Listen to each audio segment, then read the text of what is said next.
Deixa eu colocar aqui, que eu até esqueci, conversando, ó. Esqueci de colocar. Compartilhar nossa tela aqui. Nosso último estudo da noite.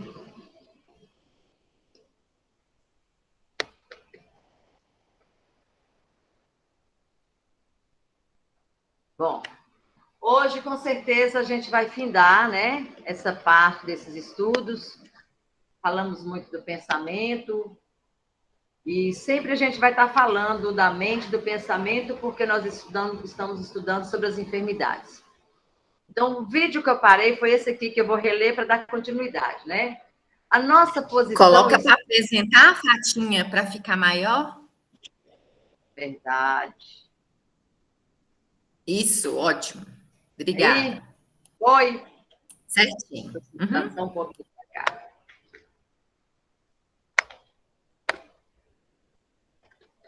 Mais um pouquinho, porque senão não vai pegar toda, não. Aí. A nossa posição espiritual, ainda confinados, que nos achamos entre a animalidade e a angelitude, somos arremessados a interpretá-la como sendo o campo de nossa consciência desperta, a faixa evolutiva em que o conhecimento adquirido nos permite operar. Nós falamos semana passada, encerramos aqui nessas palavras de Emmanuel, então o nosso caminhar sempre está assim, né? Da animalidade à angelitude. Dos tropeços da vida, na forma de viver, nos processos de reencarnação, a gente vai caminhando. Então, definindo-se por espelho da vida, reconhecemos que o coração lhe é a face, o cérebro é o centro de suas ondulações, gerando a força do pensamento que tudo move, criando e transformando, destruindo e refazendo, para acrisolar e sublimar. Então, são palavras de Emmanuel que vem nos trazer esse conhecimento, essa compreensão de nós mesmos, na nossa pequenez espiritual. O atual estágio evolutivo da humanidade terrestre demonstra que o indivíduo já possui um certo domínio sobre os seus atos instintivos e que a sua inteligência está mais aperfeiçoada, decorrente da aquisição de conhecimentos intelectos morais ao longo das experiências reencarnatórias e nos estágios ocorridos no plano espiritual. Então, nós já temos um pouco, né, de conhecimento, já estamos caminhando nesse processo de evolução. Então, com isso, a gente já tem um certo domínio das nossas mazelas, dos nossos atos instintivos, já estamos construindo, né, novas, vamos dizer assim, novas oportunidades, fazer passos diferentes, nós já temos capacidade de escolha, então isso vai aprimorando o nosso intelecto, a nossa moralidade, e o que importa é isso, é a gente poder crescer. Assim, já não se justifica o desconhecimento da utilização de certos princípios, sobretudo de natureza moral e ético, que regula as relações interpessoais, definidas como a forma de nos relacionarmos com o próximo. Então, já está passando da hora para a gente ter o respeito, para a gente ter a tolerância, para a gente ter a compreensão das mazelas do outro e as nossas. É conviver com o outro e com as diferenças. Tudo isso nos conduz à certeza de que a liberdade de agir, por mais insignificante que seja a sua manifestação, apresenta consequência a curto, médio e longo prazos. Surge, então, a necessidade premente de agir com responsabilidade. A espiritualidade sempre nos chama a atenção na questão da responsabilidade. Ser responsável pelos nossos atos, assumir os nossos erros, medir os nossos passos. Porque a gente está tão viciado a colocar no outro a culpa dos nossos insucessos, das nossas mazelas, né? A gente nunca acha que a gente tomou aquela atitude por conta da nossa situação de não esclarecimento, da não compreensão de Jesus. A gente sempre se esconde atrás dessa cortina. Você foi primeiro, você me cutucou e ganhou a resposta. É como se a gente estivesse demonstrando que nós vivemos de acordo externo e não de acordo interno. E nós sabemos que é completamente o oposto. Eu, né?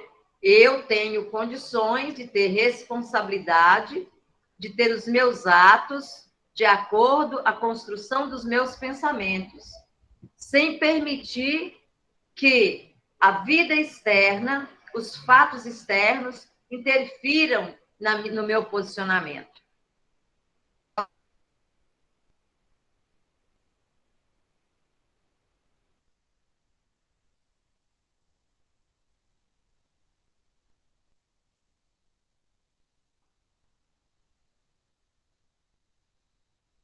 Sumiu sua voz.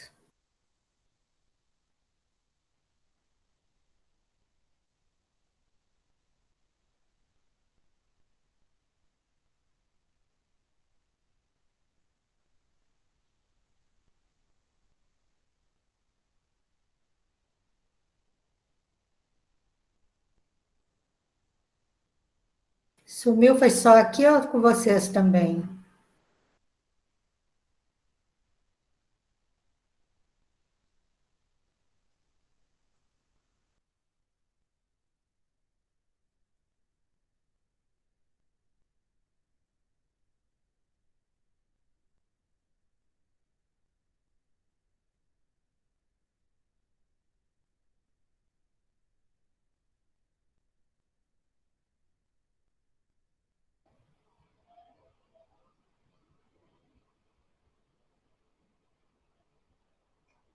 Gente, levei um tombo, voltando. Acontece. A minha internet hoje está caindo toda hora, viu? Eu estudando, ela caindo. Está muito ruim hoje. Não, Vamos pode assim, seguir aí, a gente vai tranquilo. lá.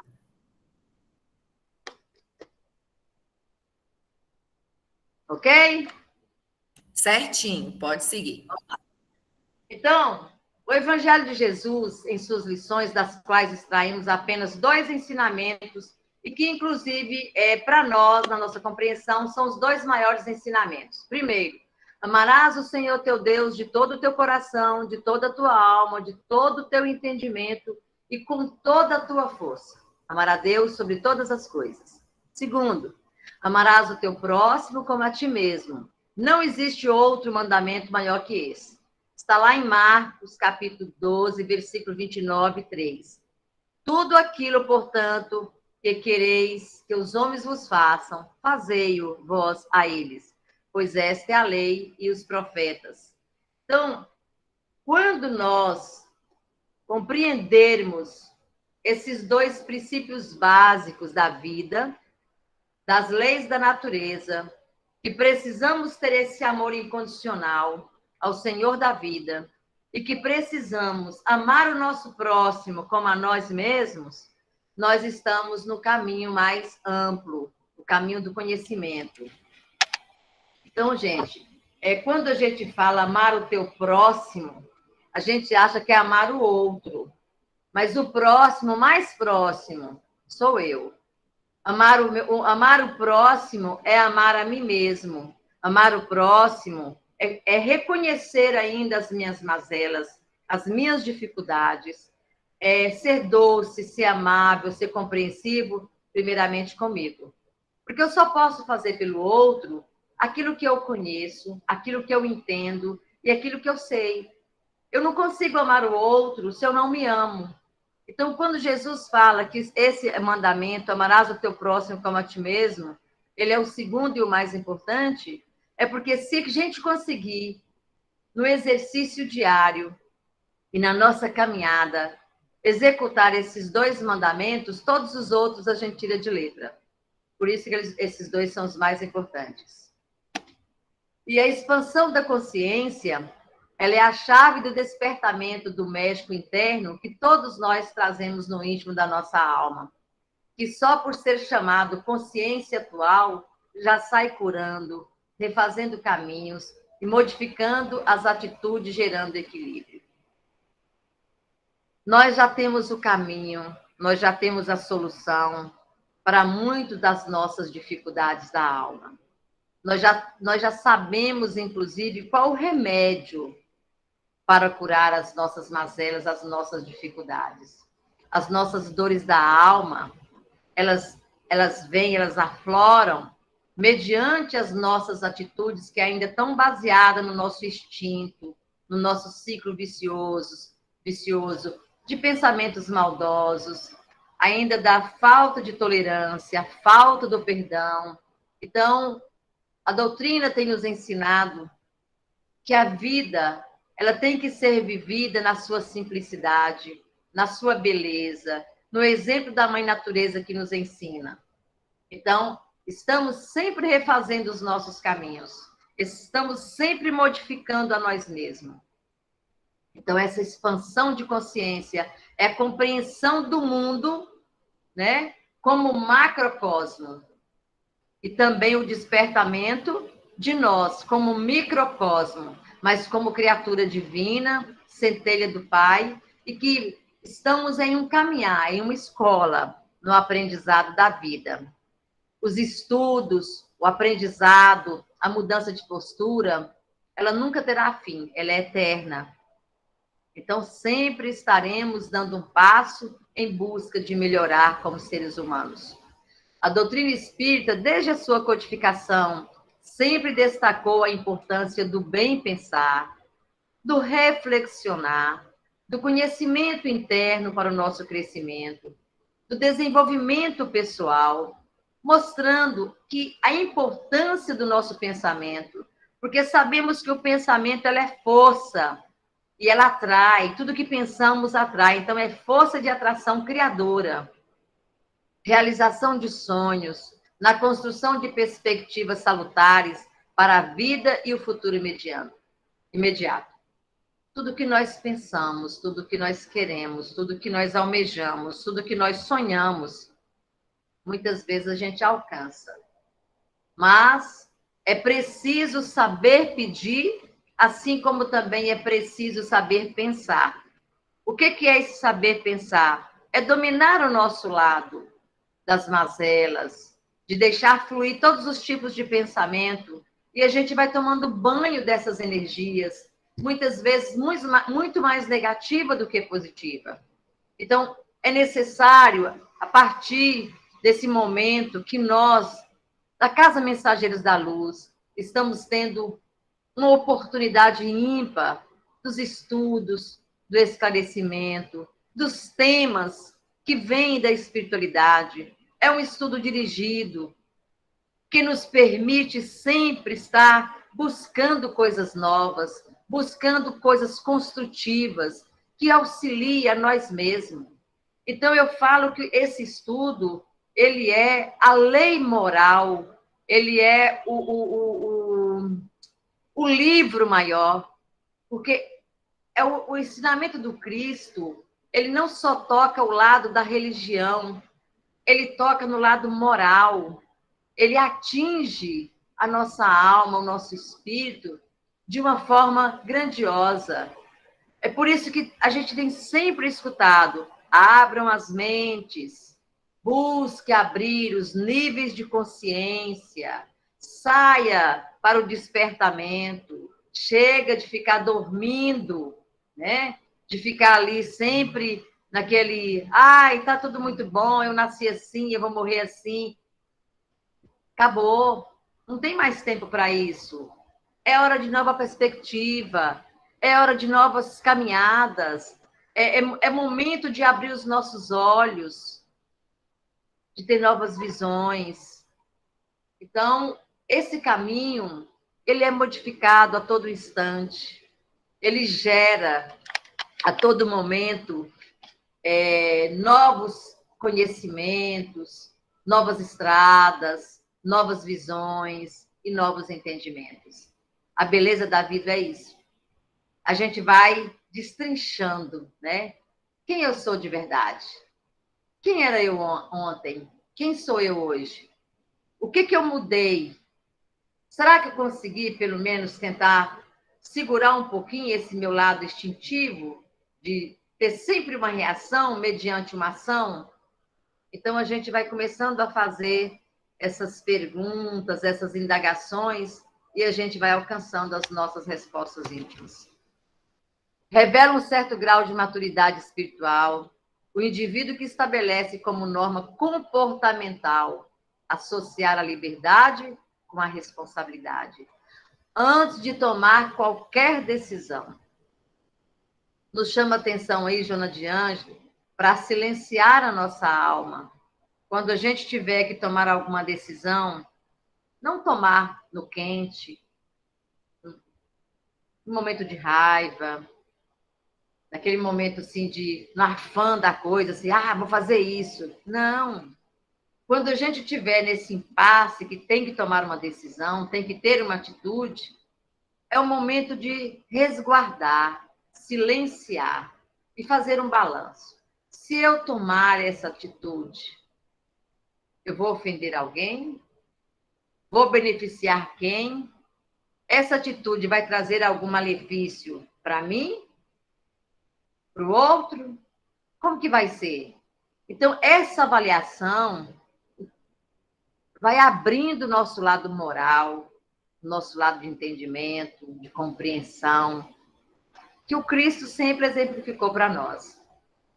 Essa forma de agir moralmente correta representa o que se conceitua como liberdade de consciência, essa voz íntima, lúcida e mansa, que a providência divina marcou todos os seres humanos para auxiliá-los e a evoluir. É a nossa consciência, é aquela vozinha que, ei, se eu fosse você, eu não fazia isso. Não, cuidado. Então, são esses chamamentos que a gente tem. A liberdade de consciência nos transforma em pessoas melhores, aptas a pôr em prática a lei da justiça, a lei do amor, a lei da caridade. A liberdade de consciência é uma das características da verdade, da verdadeira civilização e do progresso. Então, a gente tem as leituras de Joana de Ângelo, que ela vem assim, tão mansa, com palavras que tocam realmente o nosso coração e nos chama atenção para a vida. Esse cuidado é tão importante que Jesus recomendou: vigiai e orai. Eu acho que por mais que a gente estude essa parte do Evangelho, onde Jesus fala vigiai e orai, eu acho que nós ainda não sabemos. A gente pensa que sabe, mas nós não sabemos o que é vigiar e orar. A vigilância do pensamento, em primeiro lugar. Nós não temos capacidade de ter essa vigilância constante. É muito pouco tempo que a gente gasta num dia de 24 horas para ficar atento aos nossos pensamentos. É mais fácil a gente observar os pensamentos que vêm e que a gente dá vazão e vai pulando de uma coisa para outra. Assim, meu Deus, eu comecei a pensar nisso, onde é que eu já estou? Porque ele é muito rápido, ele é ininterrupto, e é uma energia que vem com muita força, com muita atração.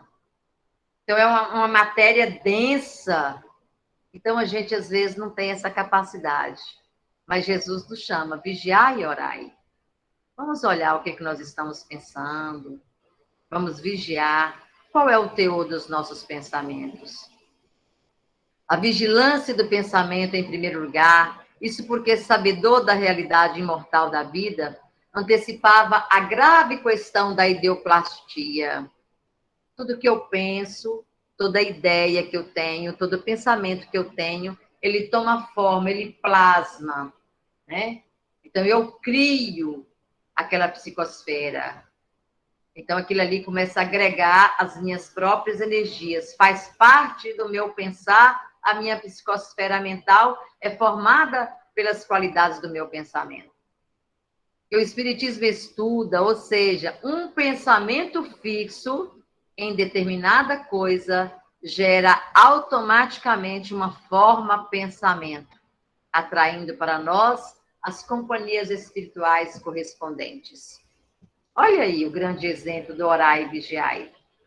Porque se eu fico com a minha mente voltada para determinada situação, o meu pensamento atrai aquela situação, eu crio essa forma pensamento, eu dou forma aos meus pensamentos, e eu vou atrair todos aqueles que estão ao meu derredor, encarnados e desencarnados, na mesma correspondência de sintonia.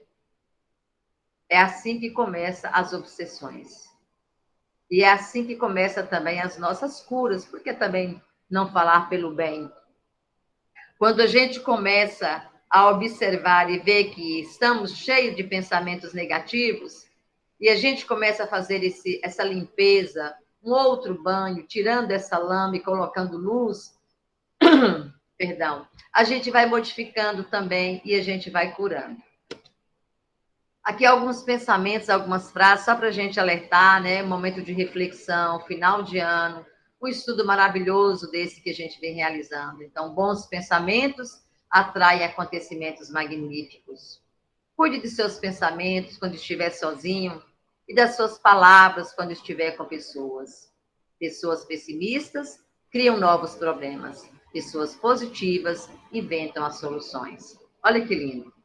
A maior guerra sempre será entre você e os seus pensamentos. O segredo da mudança está em focar toda a sua energia, não em lutar com o velho, mas em construir o novo. Tudo que somos é resultado do que pensamos. Olha aí Buda também, né, nos trazendo esse grande ensinamento. O que trava a sua vida é o lixo mental, é o lixo emocional. Traumas do passado, medos, ansiedade, as culpas que nós carregamos, a mágoa, decepções, frustrações, inseguranças, baixa autoestima. Então, tudo isso que nós carregamos, nós usamos as nossas personas, muitas vezes não queremos que o outro nos conheça de verdade. Isso aí vai travando a nossa vida e nós vamos criando esse lixo emocional. E esse lixo emocional, com certeza, transforma em doenças. Se alguém quiser vir após mim, renuncie a si mesmo. Tome sobre si a sua cruz e siga-me. Olha que lindas palavras do Cristo. Será que nós entendemos essa palavra? Se alguém quiser vir após mim, renunciem-se a si mesmo. Tome sobre si a sua cruz e siga-me. Desse modo, é necessário que a criatura reflita nos verdadeiros objetivos da vida, para agir com renúncia e com esforço. Deve abandonar os velhos hábitos de condutas viciosas, criando condicionamentos novos, que posteriormente transformar-se-ão em atos espontâneos. Tudo é uma questão de exercício. Se iniciarmos o exercício de vigiar os pensamentos, nós vamos nos deparar muitas vezes no dia, não sei o que eu estou pensando, o que eu estou pensando? E assim a gente começa a fazer essa caminhada. Se a gente coloca, eu preciso trabalhar a tolerância, e quando a gente deparar com situações que a gente já está acostumado a ser intolerante, a gente vai abrir a boca para falar e vai voltar, vai engolir as palavras. Não, eu vou ficar calada. Eu não vou ser intolerante. Então, minha gente, é tudo uma questão de exercício diário, constante. E se a gente perceber, quando a gente se propõe a fazer uma mudança, é interessante que a gente é testada a todo instante. De manhã você fala assim, eu vou para o meu serviço, mas eu não vou dar uma palavra, eu não vou fazer nada que demonstre que eu sou intolerante. Aquele dia é o dia que mais vai ter situações para testar a gente. E olha que maravilha. É bom que isso ocorra, porque se o dia for leve e tranquilo, a nossa mente vai dispersar e não vai acordar para isso. É por isso que fala que a doutrina espírita é de poucos. Realmente é de poucos. Por quê? Porque para ser espírita de verdade, para caminhar no caminho com Jesus, necessita de renúncia, necessita de muita responsabilidade, de doação, do exercício diário, da pontualidade, como a Elza bem colocou hoje, né? Aquele texto que ela colocou, de você ter assiduidade. Se você tem uma responsabilidade na casa, não deixe que qualquer motivo seja para que você fale, não vou lá hoje, não. Pelo contrário, hoje eu vou. Pode chover pedra, pode cair canivete, mas eu vou estar lá. Porque a minha proposta, ela é verdadeira, ela é séria, ela é de responsabilidade, ela é de determinação. Então, quando nós, pequeninos, assumimos essas verdades e temos essa postura na vida, a gente começa a enxergar a vida diferente. Porque você começa a fazer uma reeducação, você e sua vida, não só dentro de um centro espírita, mas dentro da vida como um todo, né? De ser pontual em todos os aspectos, de respeitar as pessoas, mas, acima de tudo, respeitar a si mesmo. Então, essas mudanças, esses condicionamentos, é necessário fazer o mais rápido possível e transformar, buscar a leveza de alma. Então, Jesus, lá em João, ele fala, vós podeis fazer o que eu faço e muito mais. Ele cansou de falar isso para os apóstolos, porque ele sabe que nós somos capazes e que um dia chegaremos a esse patamar. O Cristo, ele já está extremamente elevado. É uma criatura de um amor incondicional. É uma pessoa que passou por todos os processos, mas que se banhou de luz. E como ele acredita em nós, até muitas vezes, mais do que nós acreditamos em nós mesmos, ele sempre está nos jogando algumas palavras, acelerando a nossa caminhada e nos convidando. Só para a gente lembrar, Joana de Ângeles, falando de pensamento, que a gente está encerrando os nossos estudos, fala assim, o pensamento é força, por isso atua de acordo com a direção, a intensidade e o significado próprios. Pensar no amor e te sentirás afável. Cultiva a ideia do progresso e terás estímulos para porfiar, logrando êxito nos empreendimentos. Sustenta a ideia do bem e descobrirá qual de todos és como fruto do anelo vitalizado. Tudo pode ser alterado sobre a ação do pensamento. Ok? Para a gente pensar.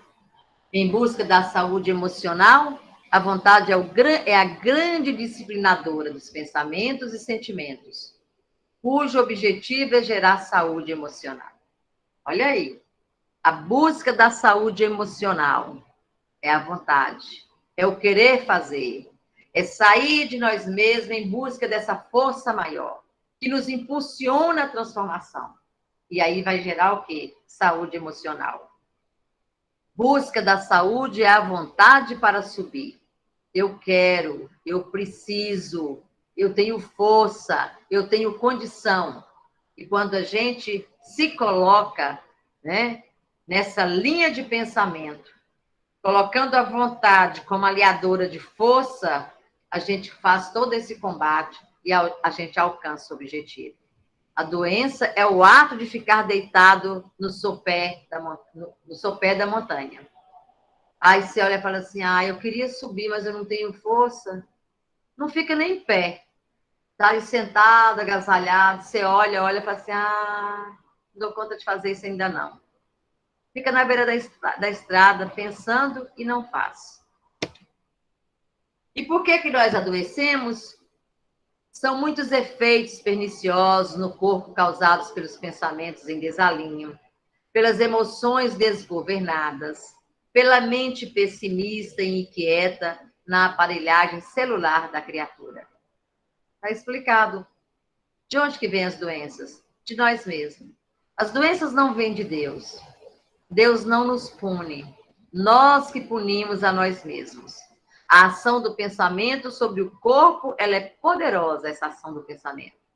Quanto mais consciente o ser, mais saudável os seus equipamentos para o desempenho das relevantes tarefas que lhe estão reservadas.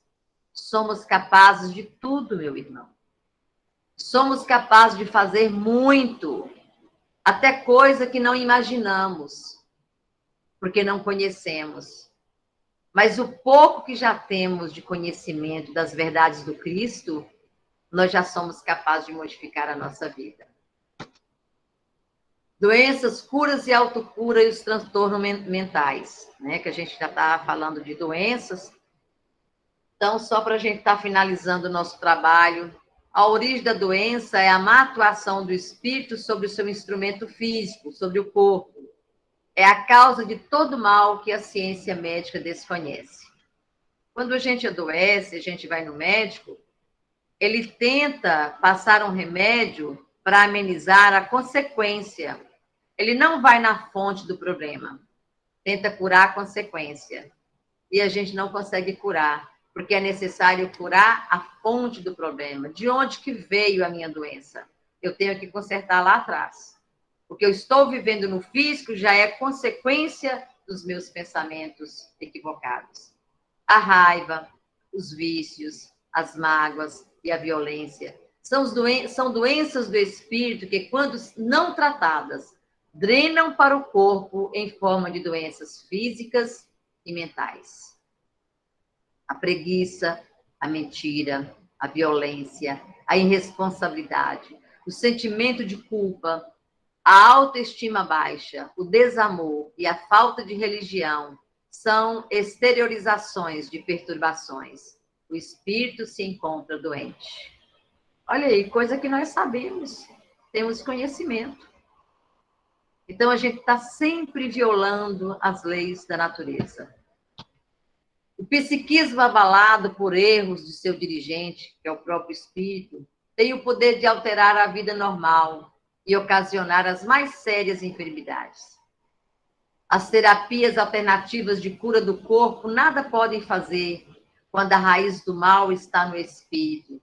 Necessário primeiro curar o doente. Os tratamentos do APA, Associação de Paz e Amor, são centros espíritas que fazem os trabalhos de desobsessão, água fluídica, passe, atendimento fraterno. Isso cientificamente já está sendo comprovado.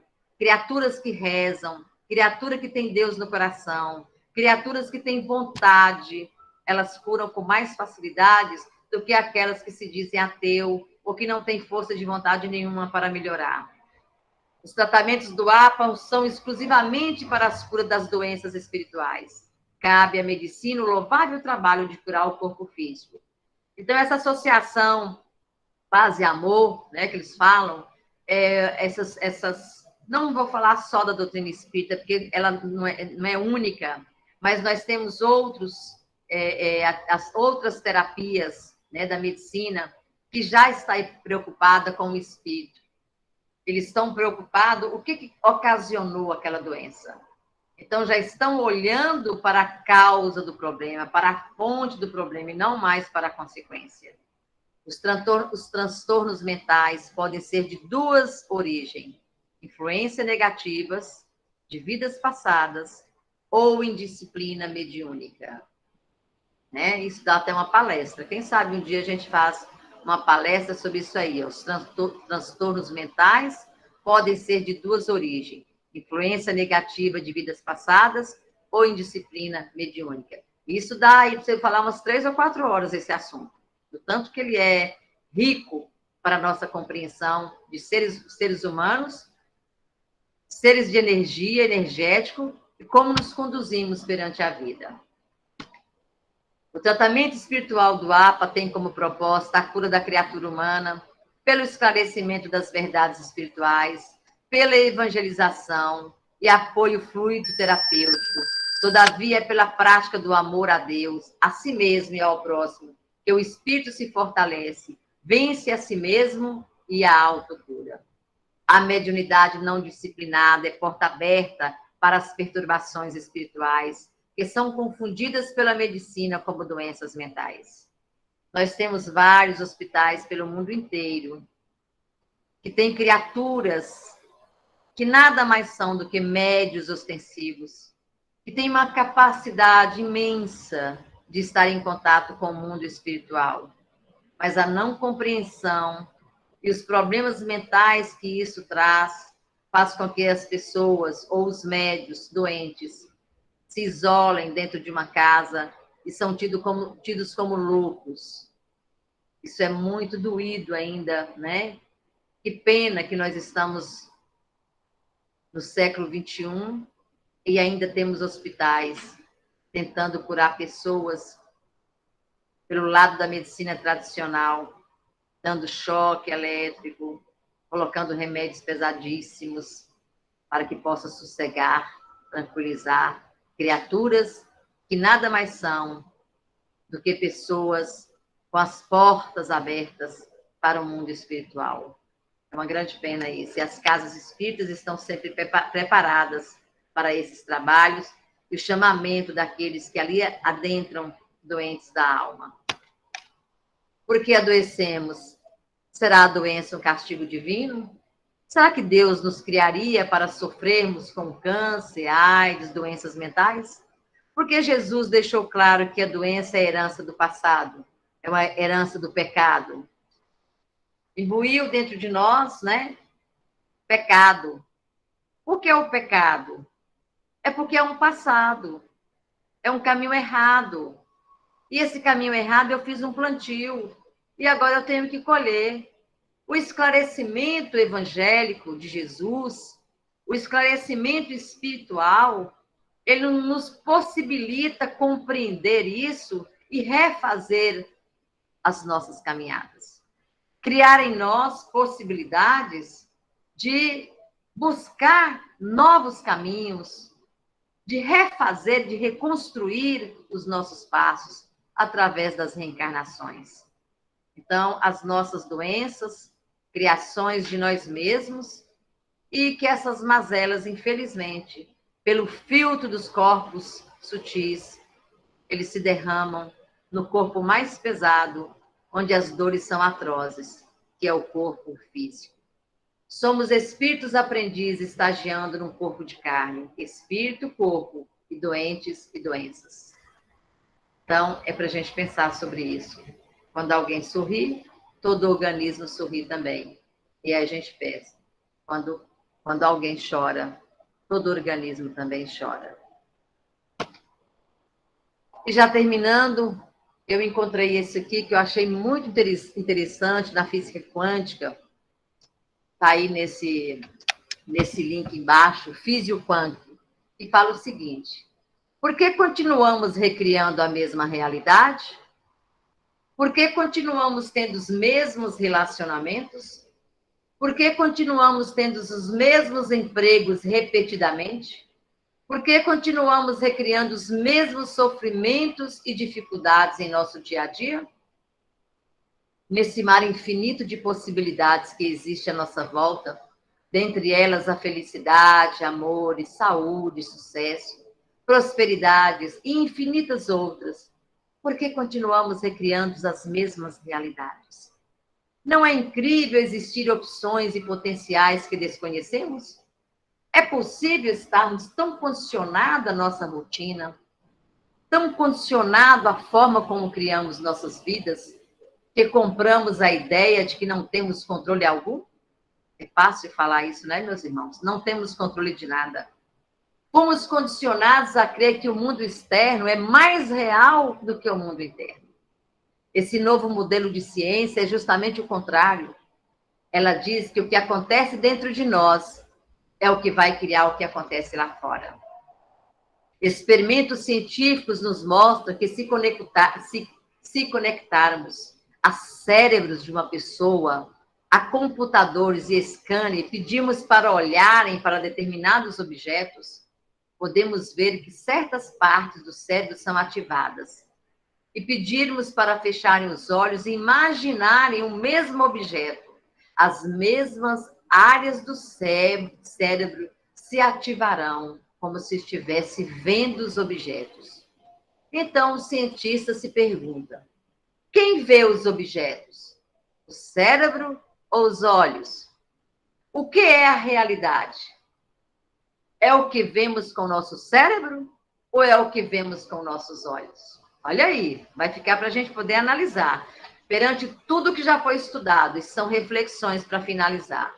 A verdade é que o cérebro não sabe a diferença entre o que vê no ambiente e o que se lembra, pois as mesmas redes neurais são ativadas. Então, devemos nos questionar o que é realidade. Estão lembrados, estudos atrás? Pensamento, criação, né? O que é real? O cérebro ele não define o real do irreal.